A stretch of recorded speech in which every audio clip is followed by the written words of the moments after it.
राजाने आक्रमण करायचं ठरवलं त्यावेळेला जरासंध राजाने अगदी एका दुसऱ्याच कालयवन नावाच्या राक्षसाची मदत घ्यायची ठरवली. हा महाबलाढ्य राक्षस होता.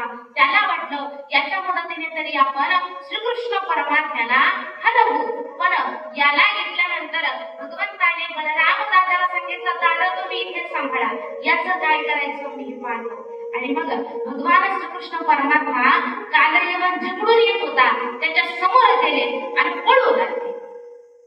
कालयवनाला असं वाटलं की हा आपल्याला भिवूनच पळतो आहे, म्हणून कालयवन भगवंताच्या पाठीमागे लागला आणि पळत पळत झुलकावण्यात येत भगवान परमात्मा एका अंधाऱ्या गुहेमध्ये गेले.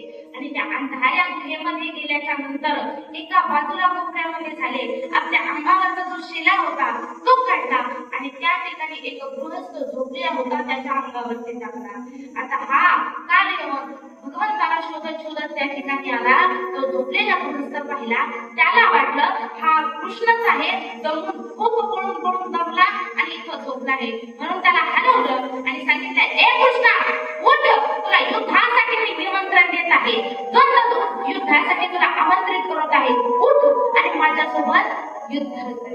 असं म्हटल्याच्या नंतर तो झोपलेला जो गृहस्थ होता त्याला गाढ झोप लागली होती. तो जागा झाला, त्याने अंगावरचं पांघरून काढलं आणि जसं एक दृष्टी त्या कालयवनाकडे पाहिलं तसं कालयवन जळून हा जो झोपलेला जो गृहस्थ होता हा झोपलेला जो निद्रिस्त गृहस्थ होता हा देवांचा सेनापती मुचकुंद होता. त्याने अनेक युद्धामध्ये इंद्राला मदत केली होती आणि अनेक युद्ध जिंकून दिली होती, पण इंद्राने त्याला शांत अशा गाढ निद्रेचा आशीर्वाद दिला होता, वरदान दिलं होतं की तुझी निद्रा कोणीच भंग करणार नाही, तुला चिरकाल निद्रा प्राप्त होईल आणि जो कोणी तुझी निद्रा भंग करेल तो तुझ्या एका दृष्टीमध्ये जळून भस्म होईल. तोच हा देवांचा सेनापती होता. आणि मग भगवान श्रीकृष्ण परमात्मा आता त्याच्या समोर आले, त्याला दर्शन दिलं आणि त्याचा उद्धार भगवान श्रीकृष्ण परमात्म्याने केला. आणि मुचकुंदाला मुक्तीचा मार्ग दाखवून श्रीकृष्ण परमात्मा पुनश्च एकदा द्वारकेला परत आलेले आहे. गोपाल कृष्ण भगवान की. यानंतर कथा होते की भगवान श्रीकृष्णाच्या पहिल्या लग्नाची.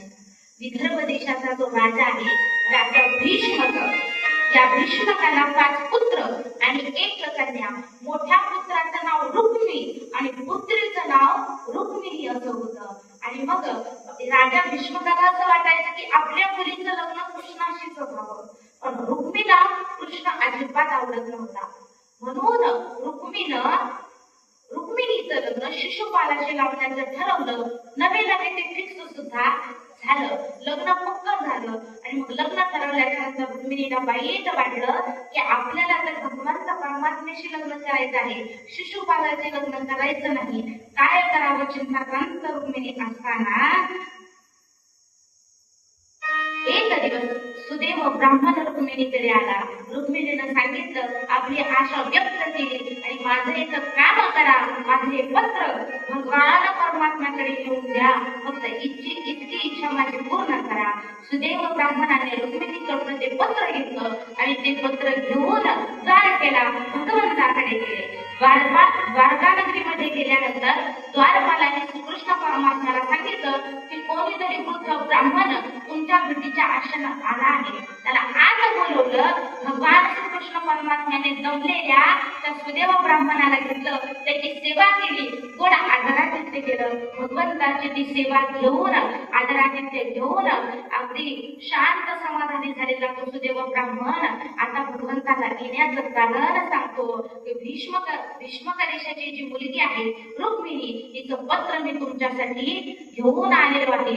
आणि ते पत्र ज्या वेळेला भगवंताच्या हातामध्ये दिलं त्या पत्रामध्ये असं लिहिलेलं होतं की हे भुवन सुंदरा, अनेकांच्या तोंडून तुझं गुणगान मी श्रवण केलेलं आहे, ते माझ्या कानी पडलं. तुला सद्गुण वर्णन ऐकून माझी इच्छा आहे की माझा विवाह हा तुमच्याशीच व्हावा आणि म्हणून मी तुम्हाला वरलं आहे.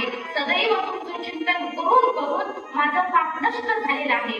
तुम्ही माझे शेवटी व्हावे म्हणून ते अनेक दान धर्म केलेले आहेत, पुण्य कर्म केलेले आहेत, अनेक गरिबांची सेवा सुद्धा केलेली आहे. म्हणून प्रियतमा, मी आपल्याला माझा पती म्हणून वरली आहे. आपण इथे येऊन माझे पाणी ग्रहण करावे अशी मी तुम्हाला विनंती करते.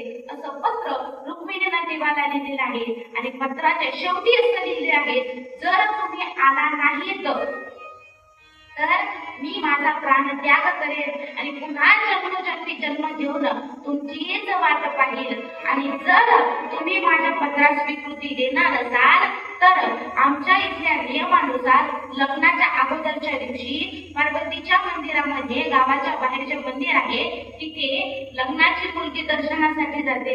तुम्ही तिथेच यावं आणि माझा स्वीकार करावा, माझं पाणीग्रहण करावं. अशा प्रकारे पत्र भगवंतांनी वाचल्याच्या नंतर स्वीकृती दिली. ती स्वीकृती घेऊन सुदैव ब्राह्मण पुनश्च एकदा रुक्मिणी मातेकडे आला. तोपर्यंत रुक्मिणी माता अगदी लग्नाचा अगोदरचा दिवस उजळलेला होता. रथामध्ये बसल्या पार्वतीच्या मंदिराकडे निघाल्या, पण नजर मात्र सुदैव ब्राह्मणाला शोधत होती.